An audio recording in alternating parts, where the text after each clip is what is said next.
Hey everybody, it's Rock, and sorry for the jiggle video. It's on a handheld, what do you call these things? Selfie stick. Well, this is the first episode, or first, yeah, I guess you call it episode of The Adventures of Rock and the Boss. And behind me you see the land yacht. There it is. She's a 1998 Chevy Express conversion van, and she's here to teach me a life lesson.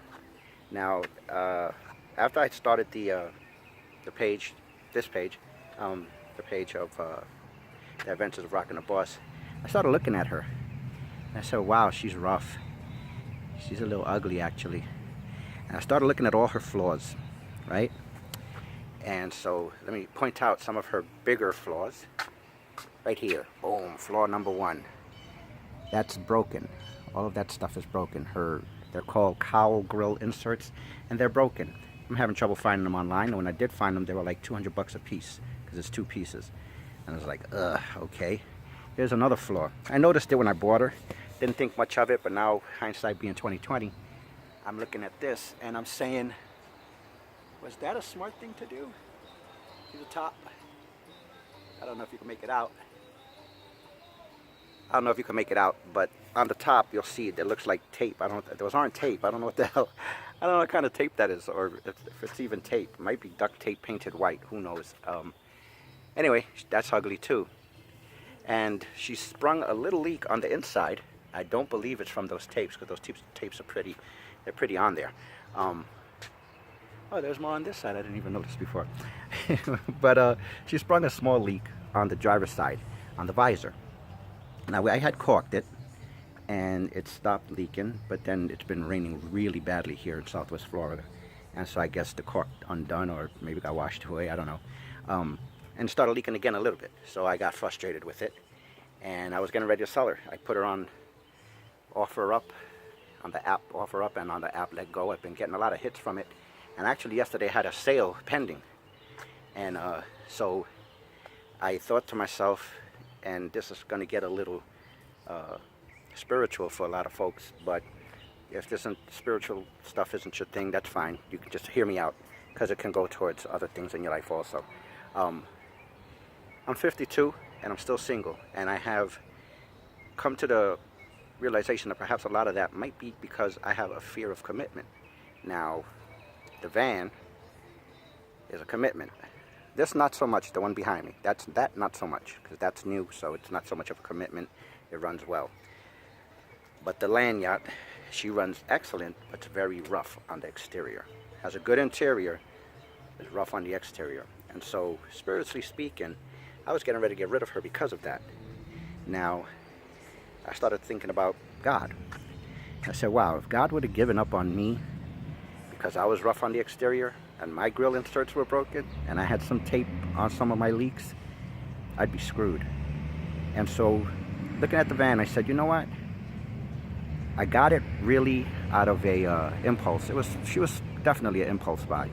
But that doesn't mean that God can't use that impulse buy for a learning lesson, you know what I mean? In commitment and in work. So I was going to get rid of her yesterday, but I changed my mind. The person didn't show up, but that also helped with changing my mind.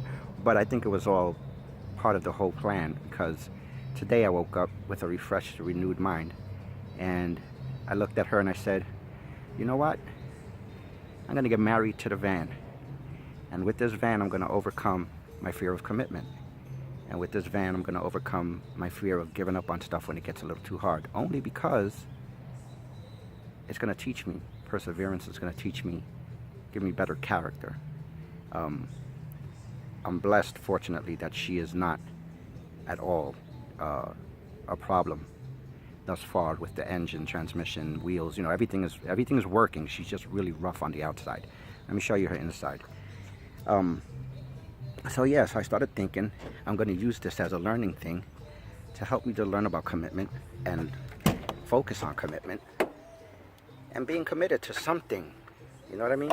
I used to be committed to the fire department, and my job as a emergency medical technician with the fire department. I was really committed to that job. I loved that job. And then 9/11 happened, and they retired me in 2003 because of health issues. But it doesn't mean I didn't love the job. I loved it. And so I lost the only thing I was actually committed to. And so I'm committed to my daughter, and I'm gonna get married to the van. And so let me take you on a little tour on the inside. So, okay, so she comes with a nice seat in the back that converts to a couch. She has two very comfortable captain's chairs. That's the boss's placemats. She likes to play with those. She has storage all around on the top. She has mood lighting, and since she's a 1998 classy lady, she comes equipped with a tube TV. Oh, sorry for the shaking. A tube TV and a VCR. But I don't have any VHS tapes. So if you have any good VHS tapes, you might want to send me. That's cool. If not, it's all good. I'll probably swap it out for a DVD player anyway.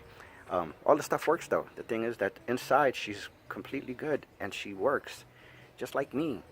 I work inside, and inside I'd like to believe that I'm good. Yeah, I have my things inside of me that are evil. You know, sometimes I get evil wishes towards people and, you know, stuff like that. But on the inside, for the most part, if I can dedicate myself to my daughter and to my family and to people who love me, and sometimes to people who don't even love me, then there's something good inside of me. Just like the stuff that's good inside of her. Okay, so maybe I'm sporting a tube TV and a VCR player inside of myself instead of a DVD player and a flat screen TV. But that stuff God could work on inside of me. That stuff that God will work on inside of me if I make myself available to Him. So anyway, without becoming overly spiritualized and making everyone who's not into spiritual things bored, this is the Lanyard. This is your official introduction to the Lanyard. And a little message that got given to me while I was thinking about her. So again, this is Rock. Boss is inside hanging out. You'll see her again soon. And that's just my thought for the day.